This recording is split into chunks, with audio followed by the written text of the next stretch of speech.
So miracles and signs won't make you believe in God on their own. We're not saying they couldn't be a part of a balanced diet that leads you to believing in God, but that's not the answer on its own. An exclusive diet. Because what they will do if too much weight is placed on them is they'll freeze your brain and make it so the actual work of you believing in God with your heart and loving the things that come from God, that will make that not happen anymore. So it's coming from the wrong place, coming from the outside and pushing you from the outside. I'm sorry. You could just see this. If is there some like every romance movie is about the depth of love. It's like, no, this arranged marriage, I can't, or it's I'm supposed to marry this person because they have a good family. Everybody knows that every movie is about, no, that's not what love is. Love is deeper than that.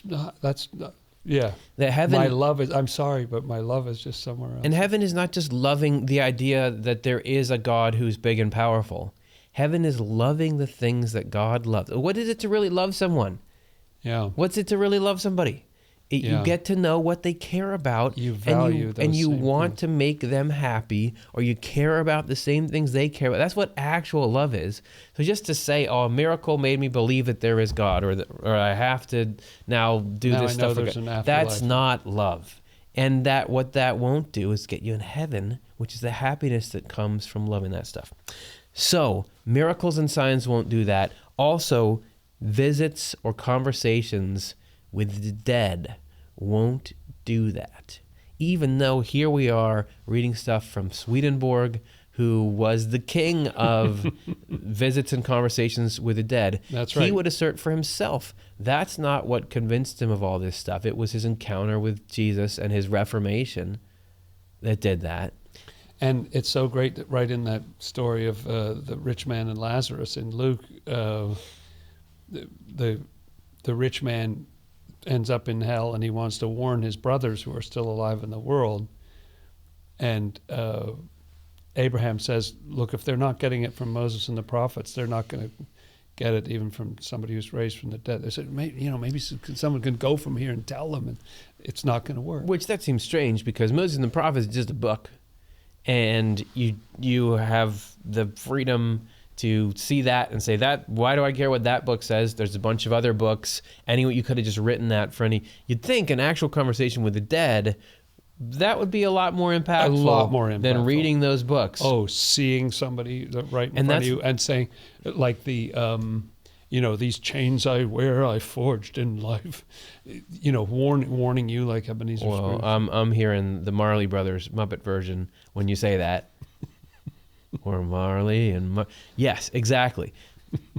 But Swedenborg is not arguing that wouldn't be more impactful, but it wouldn't do what the rich man wants to have happen, which is to change your trajectory toward hell or heaven. It closes the door that you want open and okay. Yeah. So this is divine providence. No one is reformed by visions or conversations with the dead because they compel. That forces you. It's the very quality of being compelling that's bad about and that's so funny because he's not saying, oh, it's not compelling or people won't buy that. No, if it really got your attention, actually that compulsion would be not good. It can force behaviors, but it freezes the ability of God to change your heart because you're not really there anymore in the same way that you were before you were compelled by that. It's very much like being terrified, like the idea of, almost dying some horrible death or something. And then I've got to, I don't know, and it shakes you up or something, but it's after you relax, you'll just go back and do that thing again. And we're going to talk about that even more. So put a pin in that. Check this out. There are two kinds of visions, divine and demonic. Really? Divine visions are given by means of portrayals in heaven, while demonic visions are effected through magical events in hell. So kind of movie magic, so sort of, right. So people have visions like crazy all over the place, all over the world. People have these visions of spiritual things. It's in the Bible all over the place. The entire book of Revelation is a series of visions. Yeah. 22 chapters of visions. Yeah. And lots of stuff in the prophets and so on. Yeah, people are having visions all the time. What Swedenborg is saying is that when you have those visions, like, what's the actual process that's taking place? Swedenborg claims that you have your physical eyes, but because you have a body that sees through those eyes, but you also have a spirit, and your spirit has eyes as well. You know, people have a near-death experience and they do go meet someone that they had known in life, the person always, they have a face. They're still a person-shaped person. Yeah. And they'll even see themselves while they're leaving, like they'll see their body over there on the stretcher or something, and they're in a different body, and they see other people who are in different non-physical bodies. So you still have eyes, your spiritual eyes. When you're having a vision, what happens is your spiritual eyes open and you see something that's in the afterlife. And according to Swedenborg, there are two kinds of things you can be seeing. Portrayals in heaven. So in the spiritual world and in heaven, there's a lot of motion graphics going on. Yes. There's a lot of things that here we call movie magic, where you can bring ideas to life, have fantastical things happen, have an infographic. Just gorgeous sights. That can happen like anywhere, anytime in heaven, because in heaven, as in all the spiritual world, thoughts and feelings and inner concepts can be made visible. So if you are having a vision of heaven, what you're seeing is some truths or something actually portrayed in visual form. And your spirit is sitting there looking at this actually happening in the spiritual world. That's the way Swedenborg tells it. It's just reminding me of this statement from the ancient classics, Greek and Roman, that said that there were two gates through which dreams come, the gates of horn and ivory, and one were true dreams, I forget which was which, but one were true dreams, and one were deceptive. In other words, some are really revealing something to you. It's interesting, that thought, that just, you may pray for a vision, or I want to see what's going on, but you need to be aware. You could be told the truth in a vision, or you could be absolutely lied to. And I think the difference, so when these demonic visions that he's describing, you're still looking through the eyes of your spirit. You're still seeing things. This time you're seeing things that are in hell, but the things you're seeing are lies. They're not true. Twisted. They're upside down in some way. When Swedenborg would go and see angels in heaven, he would see, I'm thinking of a story of a couple to visit their heaven, and they had been married for thousands of years, because he's doing this thing about the importance of marriage and how two people can grow closer and closer forever. And when they were coming up to him, when they were far off, he said they looked like little children. Yes. And they had like wreaths on their head and they were playing around, but when they got close, they looked like they were adults. Yeah. And those people were actually surprised. They didn't realize, because they said, to ourselves, we just look like adults the whole time. But what he was seeing was a portrayal of the innocence that's in them, because those people have this innocence and goodness to them. So they're like little kids on the inside. So you see that when they're coming up. That's a portrayal in heaven. It's a real thing. And it's so interesting to me that sometimes you can see the truth from farther away, or a different truth from farther away than up close. We generally sort of think, well, only somebody who was inside the organization could really know what's going on, Yeah. Oh, not necessarily. Somebody could see the truth from very far away. We need some fresh eyes on this. We need an outside expert. Yeah. Definitely, you can see things about people that they don't even know about themselves. Yeah. So that's the truth being shown to you in heaven. But Swedenborg would also encounter, if you read his Journal of Spiritual Experiences, all the time, evil spirits. These are people who actually hate everyone and want to hurt everyone.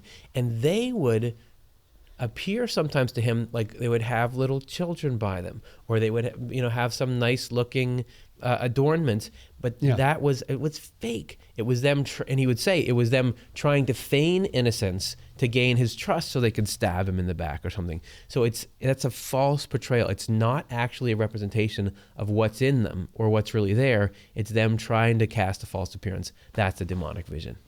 I remember one time when he saw some person in the spiritual world, and the person was an author. They'd written a number of books, and he said to Swedenborg, do you want me to make them glow? And sounds like Swedenborg sort of said, Sure. knock yourself out, Yeah. whatever. Okay. And so he makes them glow for a little while, and then the glowing just stops. And you take that, contrast that with what the Bible does in the afterlife. According to Swedenborg, there's a spiritual version of the Bible, so the inner contents of the Bible are there, and people read from it and even do religious services from it.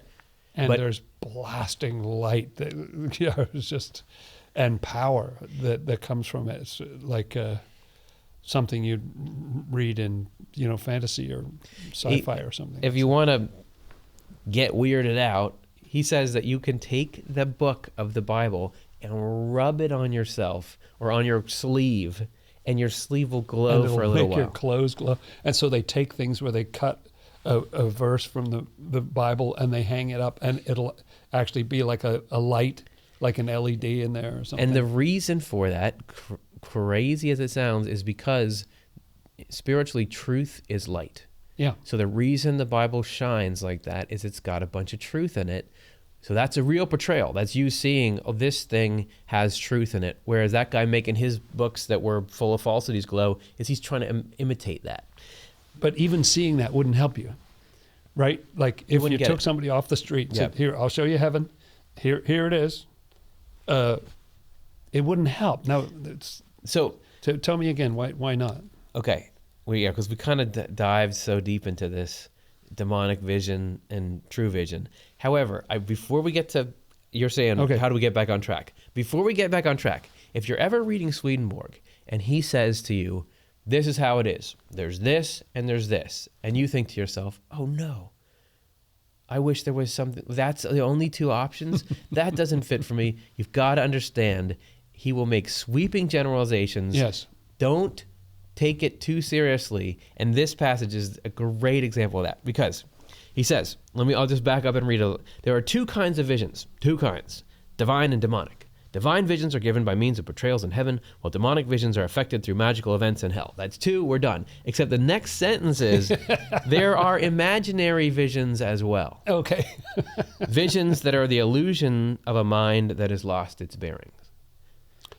So there's a third category. You can literally have hallucinations when you're in a fever, or yes, taking drugs, or all kinds of different reasons. You getting super tired, just not sleeping for a few days. Absolutely. So just saying, ride loose with Swedenborg. He'll say there's only these two. There's meaning in that statement.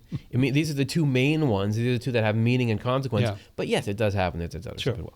Okay, so you can have those visions from the afterlife, or maybe you see and talk to people who have died in those. But this is what that all leads to. Conversations with the dead may lead to the same results as miracles that I have just described. That is, we may be convinced and be constrained to worship for a short while. However, because, you came back from the dead and told me I had to do this. Wow, that must be real. Okay. However, since this deprives us of our rational functioning, and at the same time it hems in our evils, this spell or inner restraint is released, and the pent-up evils erupt in blasphemy and profanation. Still, this happens only when spirits have imposed some religious dogma. No good spirit, let alone any angel of heaven, would ever do this. Yeah, that's so interesting. So it becomes pent up. It's funny, the mental image that came to mind is that often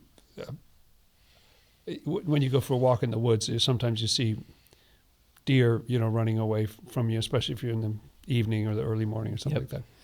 And I always thought, gosh, those deer just love running. They're always running. They hate running. And what they do is they'll just run, and then they'll circle right back because they liked where they were. They don't want to leave where they were. They'll just circle back. If you move along a bit, they'll run. Okay, let's go back to where I was because I liked what I was doing before. Yeah. And we're a little bit that way, so you see something that's sort of overwhelming and overpowering and constrains you, but actually part of you is mad about it. Don't you think? You're sort of angry that this thing's kind of forced you to believe in the existence of God and the afterlife because you didn't really want to, and there was no buy-in. It just got shoved in your face, you know? Yeah, dude, that's great. That's a great comparison. We circle back. You eventually get back to the life you had. Same thing when you have some kind of scare or something and you think, I better reform my life. But then once the pressure's off, we kind of get back into our old habits. Oh. But I feel like this is incredibly valuable, the explanation here. Why, if you had some conversation with a dead that forced you to believe in life after death and forced you to believe in a certain picture of the afterlife, what does it disrupt? Two things: your rational functioning. So you no longer are figuring things out for yourself, which is a default mode of life that God intends, because that's what a free being needs to do, is go and figure out life for themselves. And it hems in our evils. So part of what's going on through divine providence is we have tendencies toward evil, and also throughout our life things we've glommed onto that we love and have practiced that are evil. God wants us to be in heaven. So heaven is the rejection of those evils and the love instead of what's good. When you're in this state of compulsion and shock from some kind of miracle or something, you no longer can have your evils reformed, because you're not choosing in freedom to reject those. Yeah, it seems like an atmosphere of freedom is needed for these things to come up to the surface, and then you, in a state of peace. I mean, it's horrible, isn't it, to be all rattled, like if somebody forces you to make a decision immediately. You've got to decide right now. Yeah. You know, what you want is the time and the peace. You notice when judges are making their decisions, it always amazes me that they'll say, okay, I'll make a decision in 4 months. You know, Yeah. right? It's, wow. How about this afternoon? Yeah, I mean, that would be handy. It's just, there's two things, yes or no. I've got to weigh these things. I'm going to think about it. I'm going to give myself plenty of time to think about it, and peace to kind of reflect on it in myself and make a decision about that. And so without that freedom for things to sort of bubble up and for you in a state of peace in your own heart and not under any kind of outside force, just I like that, or I don't like this. I think I'll move away from this. I don't think it's so good. I like this. I know we can't just keep pointing to movie plots as an authority. I don't know why not. There's millions of them. People just think of movie plots, but I think one filter that movie plots have to go through is they have to resonate with audiences. Yes.